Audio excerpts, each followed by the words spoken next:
નમસ્કાર મિત્રો, આજે આપણે ફરીથી ખૂબ જ સરસ મજાની વાત લઈને આવી ગયા છીએ કે ઓછી મહેનતે વધારે રૂપિયા કેમ કમાવા। તો આ વાતને ધ્યાનથી સાંભળજો અને પૂરેપૂરો વિડીયો જોજો।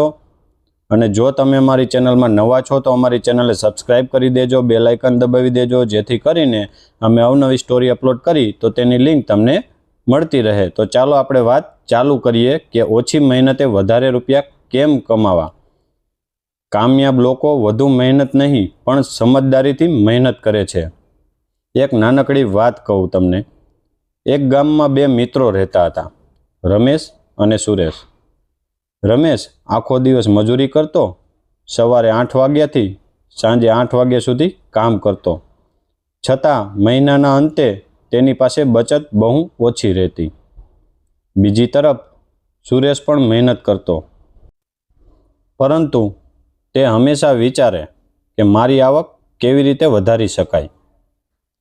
એક દિવસ સુરેશ થોડા પૈસા બચાવીને નાનો વ્યવસાય શરૂ કર્યો। તેણે રોજ થોડો સમય નવી વસ્તુઓ શીખવામાં લગાવ્યો।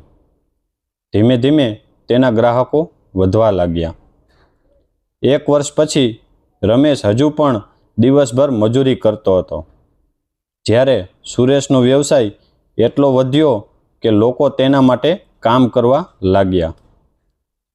ત્યારે રમેશે પૂછ્યું, આપણે બંને મહેનત કરીએ છીએ, તેથી તું મારા કરતાં વધુ પૈસા કેવી રીતે કમાય છે?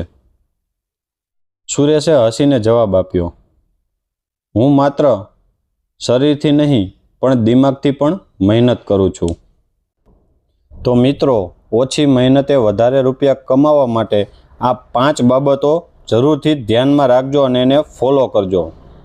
પહેલું કે નવી કૌશલ્ય શીખો। જેટલી તમારી કૌશલ્ય વધશે એટલી તમારી કિંમત વધશે। બીજું, સમયનું યોગ્ય આયોજન કરો। સમય બનાવનાર વ્યક્તિ જીવનમાં આગળ વધે છે। ત્રીજું, એકથી વધુ આવકના સ્ત્રોત બનાવો। ફક્ત એક જ કમાણી પર નિર્ભર ન રહો। ચોથું, પૈસાનું રોકાણ કરો। પૈસા બચાવીને યોગ્ય જગ્યાએ રોકાણ કરવાથી પૈસા તમારા માટે કામ કરવા લાગશે। અને પાંચમું, ટેકનોલોજીનો ઉપયોગ કરો। આજના સમયમાં મોબાઈલ અને ઇન્ટરનેટ દ્વારા પણ સારી આવક મેળવી શકાય છે। વધારે પૈસા કમાવાનો રસ્તો વધુ કલાકો સુધી કામ કરાવતો નથી, પરંતુ વધુ સમજદારીથી કામ કરાવે છે। જો તમે આજે જ શીખવાનું ચાલુ કરશો, સમયની કિંમત સમજશો અને યોગ્ય આયોજન કરશો તો ભવિષ્યમાં ઓછી મહેનતે પણ સારી આવક મેળવી શકશો।